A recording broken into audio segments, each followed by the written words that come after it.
Undercurrent, sponsored by John Hughes in Victoria Park. Choose your station before you choose your program. Absolutely.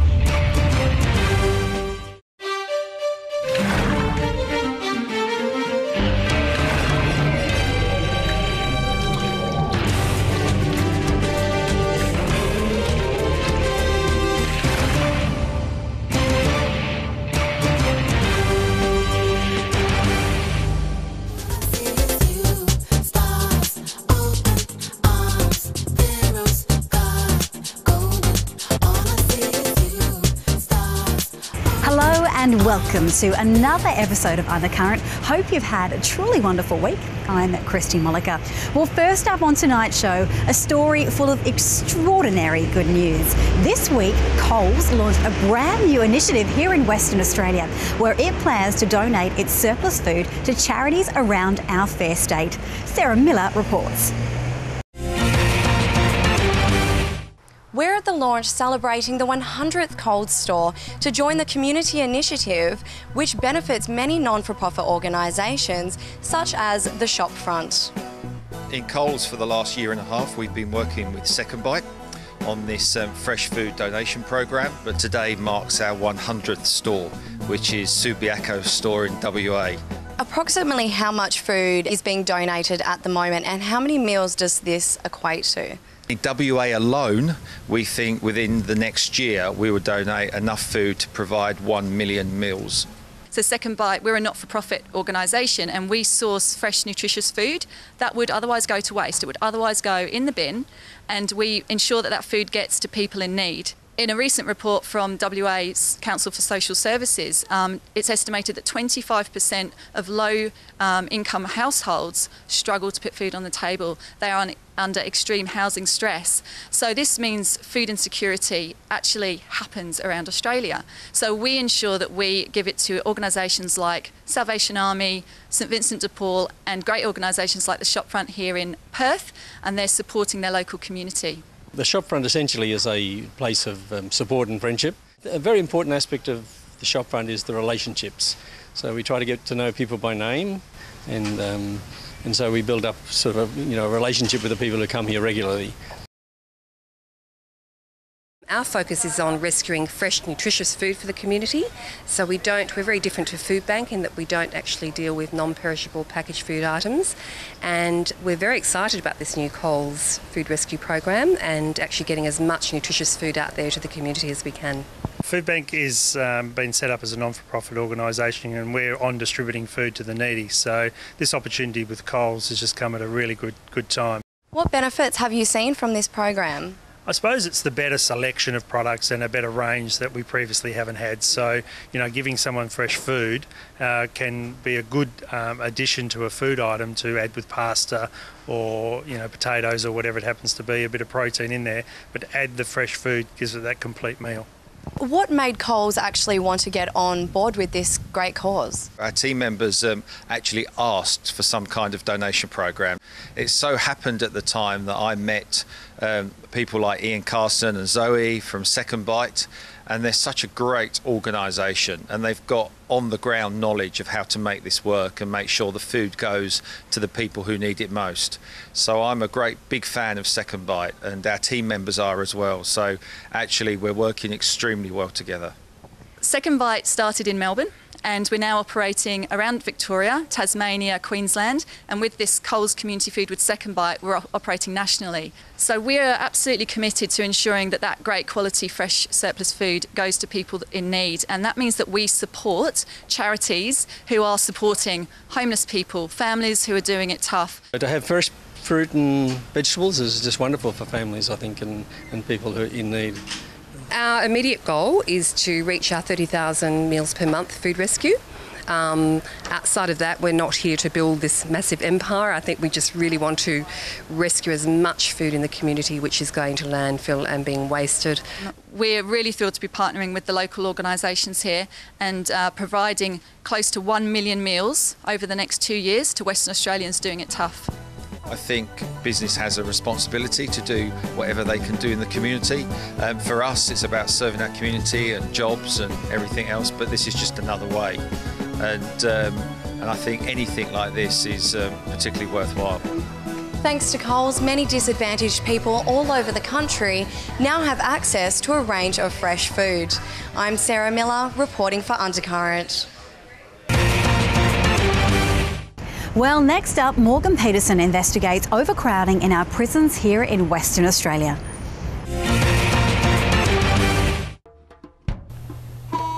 Western Australia has one of the smallest population sizes in the country, yet a new report released by the Productivity Commission claims that we have the worst prison overcrowding in the country.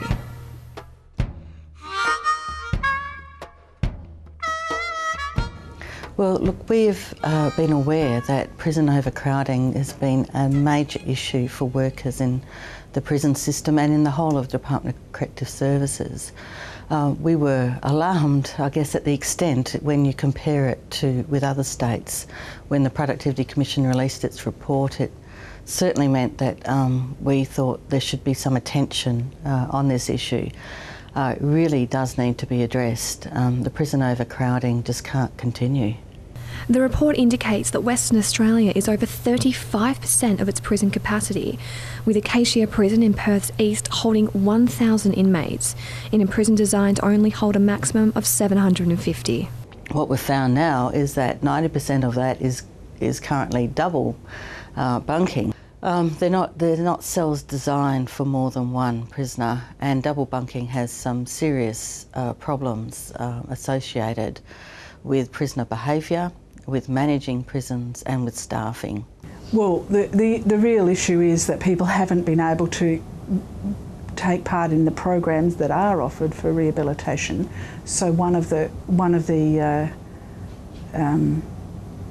pillars on which prisons are established, okay, we'll take away these people and we'll rehabilitate them, and then they'll come back into the community and they'll be better. Well, they haven't had that opportunity. So people come back into prisons, into the community, without having the benefit of undertaking any of those kinds of courses. And the other thing is that then there are less resources for people in outplacements. So the transition from prison to community resources are also squeezed in this. So often then prisoners are just released without those significant supports, which we know help people to transition back into the community without having the problem of recidivism, the repeat offence, and then back into the prison system. The Minister for Corrective Services, Terry Redmond, was not available to comment on camera, but he did release this statement, saying that the Liberal National Party state government has committed $655 million of capital towards works programs that include new prisons, additional prison systems and new work camps. The program, which will add around 2,500 beds to the prison system, follows years of neglect by the previous Labor government. Look, it's much easier for politicians to go out and talk about law and order and punishment. It's much harder to get across to our community that we need longer term solutions. We have an electoral cycle of 4 years and it won't be fixed in 4 years. The longer term solutions at work take significantly longer than that to work. We're talking about generational change. So for our politicians, unfortunately, their horizon is usually only until the next election. They go out and talk about how they're tougher on crime. We're saying they should be smarter on crime. If we really want to reduce victims, if we really want to see less victims in our society, we actually have to tackle the causes of why people commit crimes. That's a longer horizon than the next electoral cycle. Well, it appears both unions and community groups are concerned about prison overcrowding in Western Australia. And with the government pledging over $600 million towards the prison system, let's hope it makes a difference. Morgan Peterson reporting for Undercurrent. Well, it just occurred to me that I've never actually stopped to ask you how you feel. Are you happy? It's just that in a recent survey, Australia was voted the second happiest country in the world. But what do you think? Well, this week, Janae Tomlinson took to the streets of Perth to find out. According to the United Nations, Australia is the #2 happiest country in the world, coming in behind Norway. We hit the streets of Perth to see if you agree with this and what you think makes Australians so happy. We just got ranked the 2nd happiest country in the world behind Norway. I was wondering if you had any opinions on this. Do you agree? Probably not. No. Why is that? Oh, some of the Asian countries seem more happy than us. I think so. And why is that? Oh, it's just a great place. I can't think of a happier one at the moment. And why is that? Because we have great prosperity here, and everybody, as you can see, is pretty well looked after. Yes, Australian people is very friendly. They all want to help us, and they all tell us good trip and welcome in Australia. Well, I'm smiling. Yeah. Yeah, you should. Of course, it's the sun. Do you think Australia as a whole is a happy country? Not really. Not really. Why? Why is that? I don't know, there's so many like not happy people that I've met. Oh, because we're so relaxed. Australia just got announced as the 2nd happiest country in the world, behind Norway. Do you have any opinions on this? Do you agree?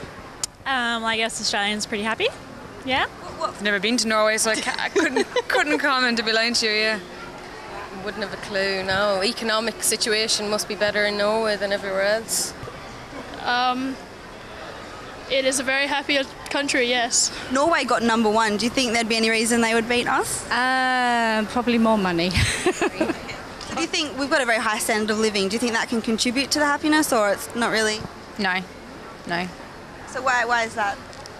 Well, it's not about money. I don't think happiness is about money. Yeah, probably. No unemployment, so yeah, people are working and happy and earning money. Yeah, everyone's pretty comfortable in Australia. It's a nice country to live in. Yeah. Do you think we've got a really high standard of living? Do you think this is contributing to that? Oh, for sure. Yeah. Yeah, definitely. Like, there's no real poverty in Australia. Like, you don't see people on the streets very often, especially like in Perth. Like, you hardly see anybody. Not like America. Yeah. Yeah, but I wouldn't say it's as high as, you know, your standard of living if you go to America or whatever, or just quality in general. I mean, I don't know, and it's very expensive, I find. Most people agree that Australia is a happy nation, with our high standard of living one factor contributing to this. I'm Janae Tomlinson, reporting for Undercurrent.